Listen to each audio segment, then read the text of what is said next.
പൂച്ചയ്ക്ക് വയസ്സായി. പ്രായം ചെന്നപ്പോൾ അവൻ എലികളെ പിടിക്കാൻ ബുദ്ധിമുട്ടായി.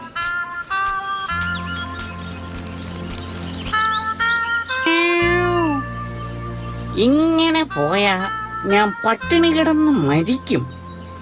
ഇര പിടിക്കാൻ എന്തെങ്കിലും സൂത്രം കണ്ടെത്തണം. ആ, കിട്ടിപ്പോയി. ആ, അത് തന്നെ സൂത്രം. അങ്ങനെ പൂച്ച ഒരു സന്യാസിയുടെ വേഷം കെട്ടി എലികളുടെ മാളത്തിന്റെ അരികിലുള്ള ഒരു പാറപ്പുറത്ത് ധ്യാനനിരതനായിരുന്നു.